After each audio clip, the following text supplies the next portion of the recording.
significance of Srimad Bhagavatam. So, Srimad Bhagavatam actually is the literary incarnation of God, which is compiled by Sri Vyasadeva, the incarnation of God. It is meant for the ultimate good of all people, and it is all successful, all blissful, and all perfect.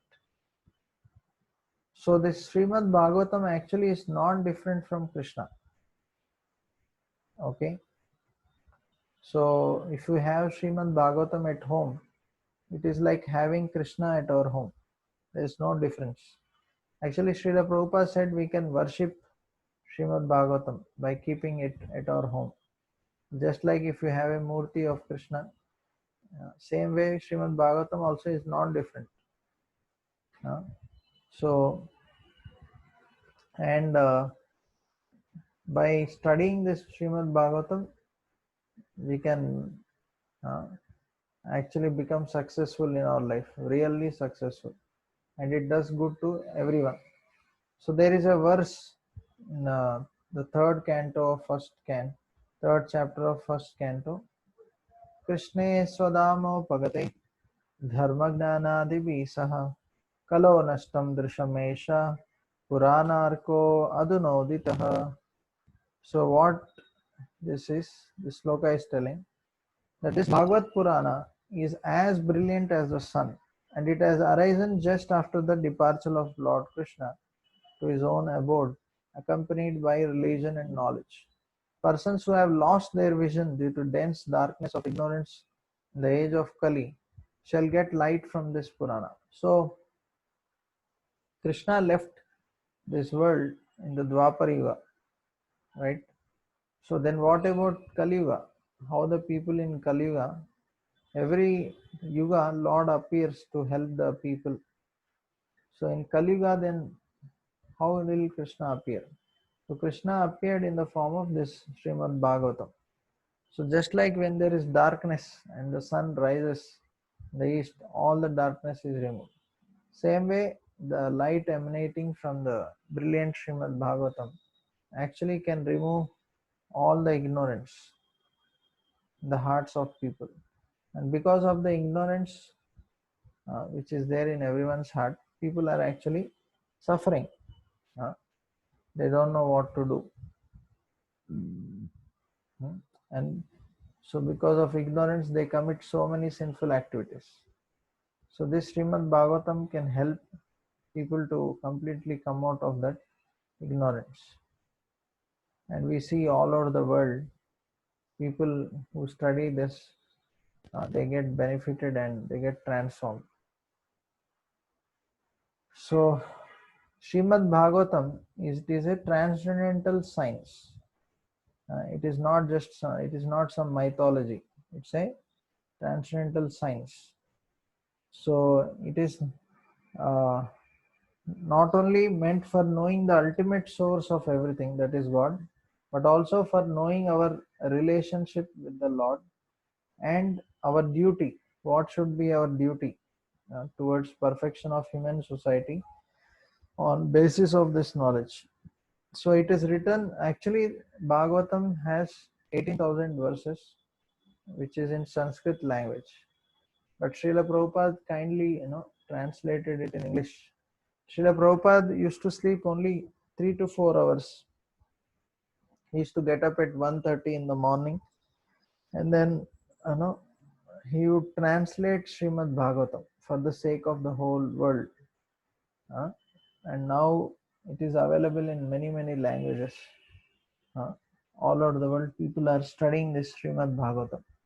So, and by studying this Srimad Bhagavatam, one can defend oneself against all the atheists. Atheist means those who don't believe in God. And not only that, one will gain knowledge on how to explain the science of Krishna consciousness to others. Okay, and Srimad Bhagavatam brings a revolution in the heart of people. Tadvag visargo janataga viplavo yasmin pratislokam abhaddhavatyapi namani anantasya shankitani yat shrinvanti gayanti grinanti sadhava. So What is this verse saying? So this verse is saying that uh, on the other hand, that literature which is full of descriptions of the transcendental glories of the name, fame, form, and pastimes of the unlimited Supreme Lord, is a transcendental creation meant to bring about a revolution in the impious lives of a misdirected civilization. Such transcendental literatures, even though irregularly composed, are heard, sung, and accepted by purified men who are thoroughly honest. So Srimad Bhagavatam actually brings a revolution in the hearts of people by studying Srimad Bhagavatam. So all over the world, actually Srila Prabhupada, when he went to West at the age of 70, he had only Srimad Bhagavatam with him, books in a trunk box, and he used to distribute these books, uh, and that is how he got some money to survive uh, in the New York City. So, and now we are seeing that how this knowledge of the scriptures is helping people all over the world to be transformed. So this Bhagavatam, what is this history of Srimad Bhagavatam? It was first told to Brahmaji.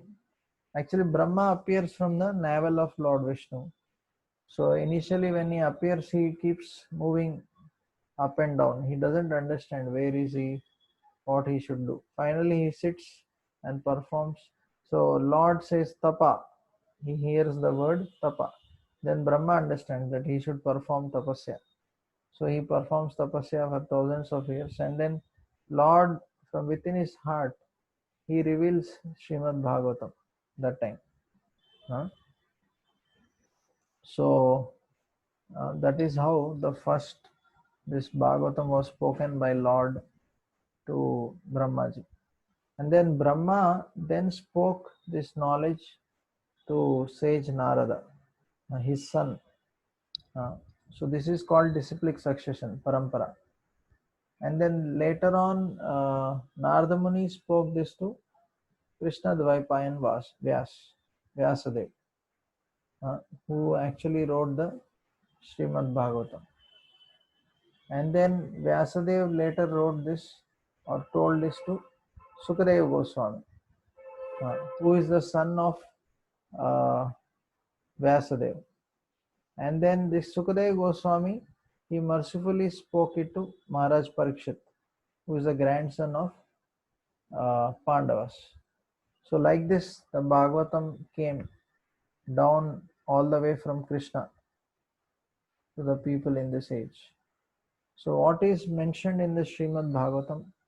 The Srimad Bhagavatam actually explains the wonderful stories, pastimes of Lord Krishna and various incarnations like Varahadev, Narsimhadev, Kurma, how the Lord actually appears in so many ways. All those wonderful stories are mentioned, and also the pastimes of devotees.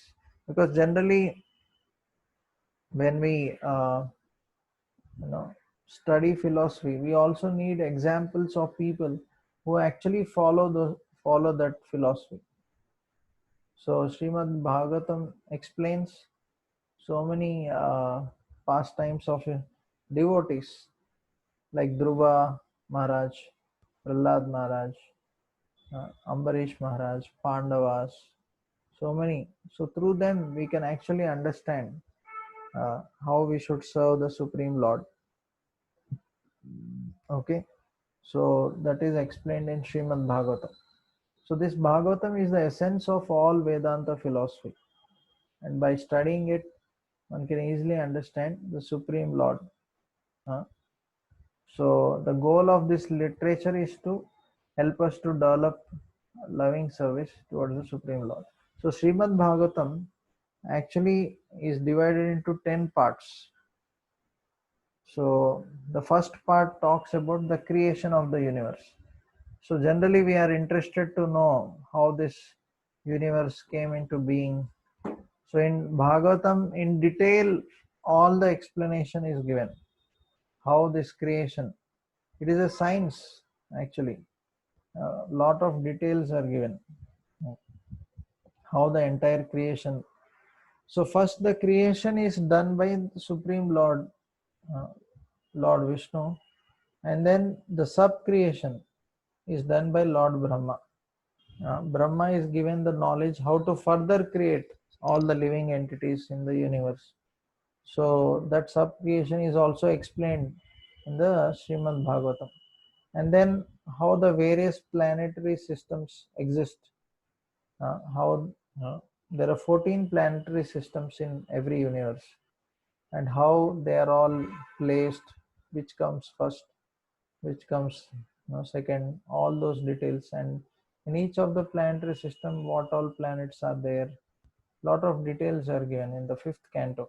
It's very uh, amazing to read all those different planetary systems and all those things. And then Bhagavatam also talks about how the Lord protects his devotees. We see in the seventh canto. Actually, Srimad Bhagavatam has totally 12 cantos, means 12 parts. So each part actually represents one of the these sections. So one of the cantos is talking about protection by the Supreme Lord. So in Bhagavatam we see how Prahlad Maharaj, son of Hiranyakashipu, how he was protected by Lord even though he was kept in so many difficulties. Then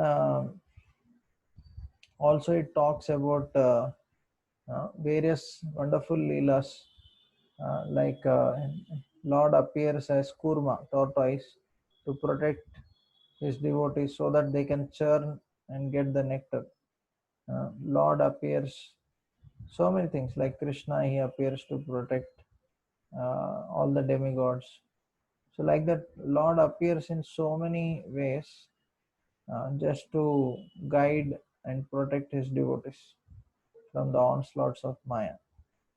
And also there is explanation of creative impetus, how the people in this world uh, are suffering by the three modes of material nature. And then there is also mention about the different Manus. Actually, in a day of Brahma, there are 14 Manus. They are the fathers of mankind. We hear about Manu Samhita, right? So it comes from Manu. So he is considered the head of all mankind. So in each of 14 Manus, what all different incarnations of Lord Krishna appear, and what all pastimes they do, all the lot of details are mentioned. And Srimad Bhagavatam also talks about the signs of God, how the Lord has very amazing uh, qualities, and how his energies are spread all over. Uh, all the details are explained. So Krishna consciousness is science. It is not. We should never think it is something useless or it is not relevant. So it is always relevant. Only thing is we have to take advantage of this and understand this knowledge and apply that. Just like in science, there is theory and explanation, right? And then we apply in the lab practicals. So when we apply in the lab and see the results, then we accept. Same way, Krishna consciousness is a science which we can apply in our lives. Okay, and we can see the result for ourselves. And not only that, Srimad Bhagavatam talks about many other things. In the third canto, there is explanation of embryology, how the child grows in the womb of mother. At every month, what are the different organs that grow, all details. Long, long ago, even before the scientists, Srimad Bhagavatam mentions. Also, it mentions about Kali Yuga, what are the various predictions in future, what all things will happen. Also, it talks about astronomy, hmm, various planetary systems and distances. Lot of details are given. how it is created. So Bhagavatam actually talks about various different sciences. There is so much to learn, even materially also. Spiritually already it is there, but materially also there is so much to learn from Srimad Bhagavatam. So we are not aware how the spiritual world looks, what are the various characteristics of the people, uh, what are the various pastimes which the Supreme Lord does in the spiritual world. No, all a lot of details are given, and how we can go, how we can practice and go back home, back to God. How we can become liberated. Uh, uh, all this are explained in the Srimad Bhagavatam. And finally, in the 10th canto, there is explanation of Krishna and Krishna's pastimes. Uh, so, Krishna, 10th canto contains full stories about Lord Krishna and all his wonderful pastimes. How Krishna appeared, how he killed all the demons, what all he did in Vrindavan, Mathura, and then Dwaraka. Lot of so that is the essence of Srimad Bhagavatam, 10th canto. But first we should start studying from first canto, and gradually after reading the nine cantos, then we can study the 10th canto, like that. So this Srimad Bhagavatam, actually there are 18 Puranas, and out of all the Puranas, Srimad Bhagavatam is considered the topmost. uh, because this explains the principles of religion with reference to Gayatri Mantra. So this is considered the topmost Purana of all. And it is a most perfect Purana. It is a natural commentary on Vedanta Sutra. And we need not study all the other Puranas. If we study uh, this Bhagavad Purana, it is equal to studying all the this thing, Puranas. Uh, so all the other Puranas also are glorifying this Srimad Bhagavatam. Uh, like that. It is considered the essence of all the this thing, Vedas. So if you, it is said that if you place once Brahma and demigods, they all came together with all sages and they placed Srimad Bhagavatam on one side and entire Vedas on other side. So the Srimad Bhagavatam weighed more than the other scriptures, like that.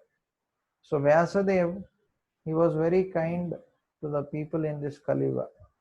So he first wrote the Vedas, but he was not satisfied. So Narada Muni, his spiritual master, came and told him that because you didn't glorify Krishna properly, that's why you are not satisfied. Then Vyasadeva, then he started writing Srimad Bhagavatam, so that people in Kali Yuga, they don't remember. Previously, actually, people were called as Shrutidhar. Once they hear something, they will remember for throughout their lives, like that. But in Kali Yuga, they can't remember. So that's why Vyasadeva wrote the scriptures, so that we all can get benefited, like that. So it is said that in Kali Yuga, what is the value of collecting hundreds of thousands of other scriptures, but does not keep Srimad Bhagavatam at home? So no, if we have Srimad Bhagavatam, it's like having everything else. Even if you recite one verse of Srimad Bhagavatam every day, it is equal to reading all the 18 Puranas. So how to study the Bhagavatam? Actually, uh, we can study every day 15-20 minutes. Uh, so we need not study one book here, one book there. So we have 18 volumes because there are 18,000 verses.